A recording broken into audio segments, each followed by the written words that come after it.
Ce titre des 7 péchés capitaux, on aurait pu aussi prendre les 7 caprices capitaux. Notre société, comme chacun de nous, est marquée par des caprices. Voilà.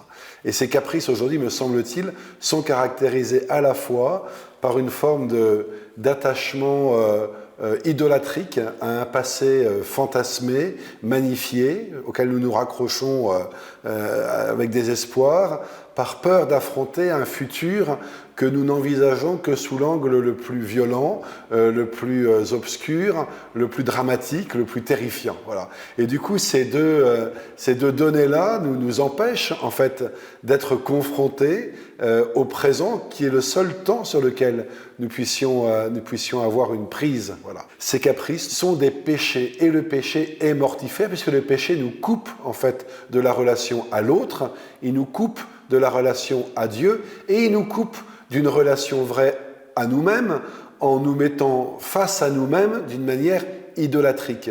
C'est bien pour cela que ces caprices, s'ils ne sont endigués par rien, conduisent les hommes et les femmes de notre temps à se couper en fait du lien qui l'unit naturellement à son Créateur et qui les unit naturellement les uns aux autres.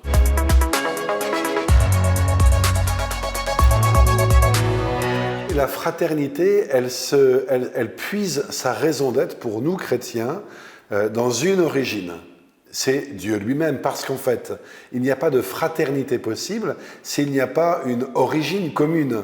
Je ne peux pas être votre frère si nous n'avons pas des parents communs, sinon on n'est pas frères, on se paye de mots. Cette fraternité-là, nous en connaissons la source, qui est le cœur de Dieu. Si nous sommes frères, et si nous, chrétiens, nous pouvons nous reconnaître à l'image d'un Charles de Foucault comme frères et sœurs universels, c'est bien parce que nous reconnaissons Dieu comme le Père de tout homme, de toute femme. D'ailleurs, c'est intéressant de voir que dans la devise de notre République, ce terme vient en dernier par rapport aux deux autres, et non pas en premier. Il y a la liberté, il y a l'égalité, et puis il y a la fraternité. Alors que, selon toute logique, ça devrait être l'inverse, parce qu'il n'y a pas de liberté vivable et d'égalité vivable si elles ne s'enracinent l'une et l'autre dans la fraternité. Sinon, on devient jaloux, on devient envieux, on devient individualiste.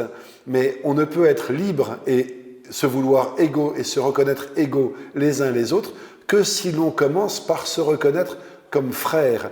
Et c'est sans doute cette inversion des termes, en mettant la fraternité en dernier, qui provoque aujourd'hui ce malaise dans lequel nous sommes sur le plan collectif.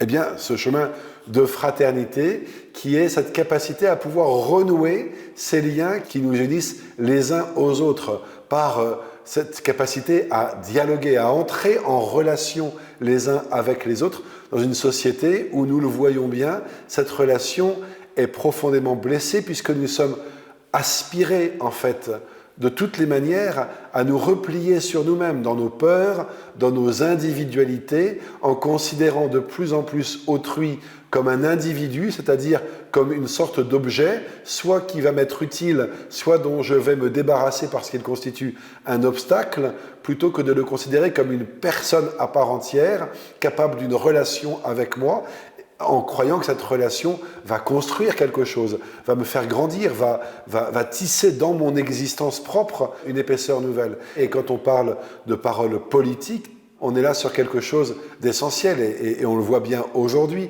La parole politique, la parole publique a un rôle majeur en fait. Plutôt que d'attiser les peurs et les tentatives et les tentations de repli sur soi, elle doit être une force de proposition pour permettre aux hommes et aux femmes de notre temps de retrouver la confiance, parce que le repli sur soi vient d'abord de la défiance que l'on a dans l'autre. Et cette défiance, elle s'opère, elle se manifeste entre individus, mais elle se manifeste aussi par une défiance profonde que la collectivité éprouve devant toute parole publique, toute parole d'autorité, qu'elle soit politique, qu'elle soit économique, mais qu'elle soit religieuse aussi. Toute parole d'autorité est aujourd'hui vécue comme une parole dont il faut se méfier, se défier. Voilà. Et c'est retrouver cette confiance, cette probité de la parole, cette puissance de la parole qui a été si abîmée et si défigurée.